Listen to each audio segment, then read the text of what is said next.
Tiedätkö mikä on hyvä idea? Tukea sellaisia palveluita, jotka tulevat lähettyviltä. Tässä on monta hyvää puolta, esimerkiksi se, että jokainen palvelu, mitä lähempää se tulee, tuo myös rahaa siihen paikalliseen ekosysteemiin ja näin ollen itse asiassa myös sinulle. Meidän kaikkien toimeentulomme jossain määrin riippuu siitä, että hankimme palveluita, jotka on tuotettu mahdollisimman lähellä meitä.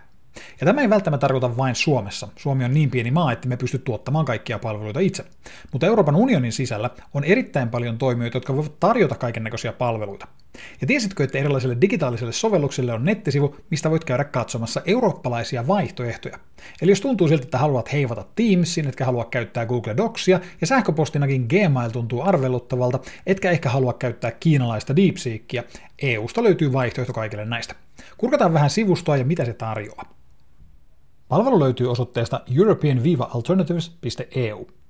Avaat tämä osoite ja voit lähteä selailemaan täältä sovelluksia muutamalla tavalla. Voit ensinnäkin selata tätä pääsivua, josta löydät joukon kategorioita, mutta voit ylhäältä valita myös suoraan Categories-kohdan, mikä avaa kaikki nämä kategoriat, tai sitten selkeämmän Alternatives-näkymän.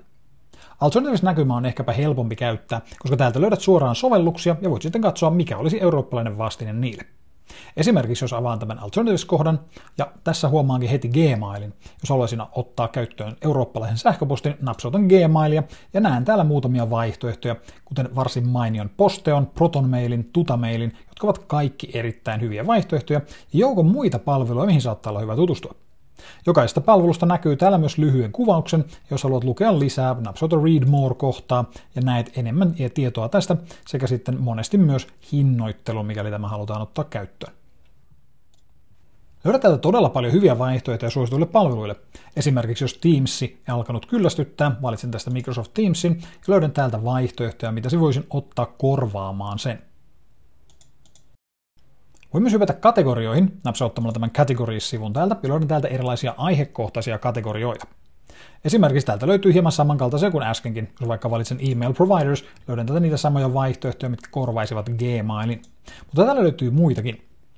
Esimerkiksi jos valitsen täältä Navigation Apps, jos haluan vaikkapa eroon Google Mapsista, löydän täältä vaihtoehtona vaikka Here We Go Mapsin ja joukon muita hyödyllisiä palveluita, mitkä saattavat olla hyviä korvaamaan sitten tuon. Tai mikäli haluan päästä eroon Dropboxista tai Google Driveista tai vaikkapa Microsoft 365 File Hosting Services-kohdasta löydän vaihtoehtoja, missä voisin tiedostojani säilyttää. Ja täältä löytyy muun muassa mainio Jotta Cloud, Proton Drive ja muutamia muita vaihtoehtoja. Löydät täältä erikseen myös avoimen lähdekoodin vaihtoehtoja. Ne eivät aina välttämättä ole nimenomaan EUn sisältä tulevia, mutta avoimen lähdekoodin vaihtoehto kuitenkin tarkoittaa aika korkeata luottamusta kyseiseen sovellukseen.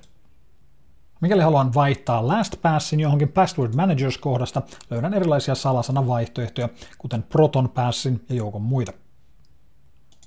Mikäli tuntuu siltä, että Chrome ja Edge tuntuvat ikäviltä, Web Browsers-kohdasta löydän niille vaihtoehtoja, kuten loistavana Vivaldi-browserin tai erittäin yksityisen Mullvad-browserin.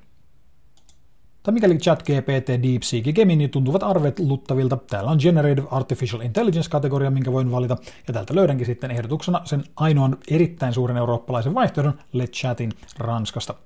Ja täältäkin voin valita siitä Read More, lukeakseni lisätietoja, ja päästäkseni täältä myös kyseisen palvelun hinnoitteluun.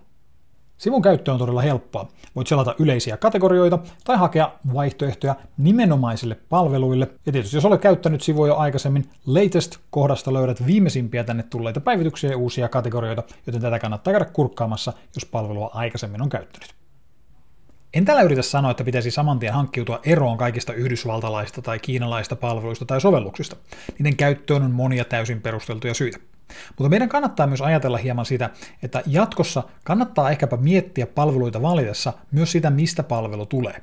EUn sisällä olevia toimijoita esimerkiksi hallitsee lainsäädäntö, joka on jossain määrin tiukempi ja meille turvallisempi kuin vaikkapa palveluissa, mitkä tulevat Yhdysvalloista tai Kiinasta tai muualta EUn ulkopuolelta. Ja tämä saattaa olla meille itse asiassa varsin iso turvallisuuskysymys.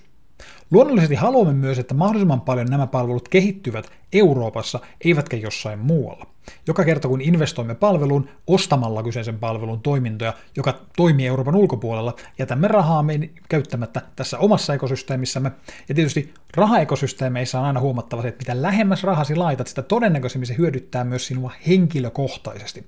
Eli jokainen kerta kun ostan suomalaisen tuotteen tai eurooppalaisen tuotteen, tuon myös rahaa tähän eurooppalaiseen tai suomalaiseen rahaekosysteemiin.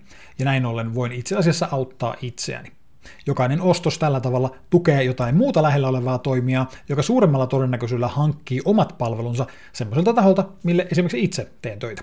Ja näin parantaa myös mahdollisuukseni itse löytää jatkossa työtä sekä sitten, että yrityksillä, jossa olen töissä, on myöskin asiakkaita. Pidä tämä mielessä, kun hankit palveluita, ja tsekkaa ihmeessä nämä eurooppalaiset vaihtoehdot, varsinkin silloin, kun harkitset vaihtamista pois jostain palvelusta. Toivottavasti tästä videosta oli hyötyä. Jos oli, muista tilata kanavani, täällä opit lisää digitaalisista taidoista, digimaailmasta, tekoälystä ja sen sellaista joka ikinen päivä.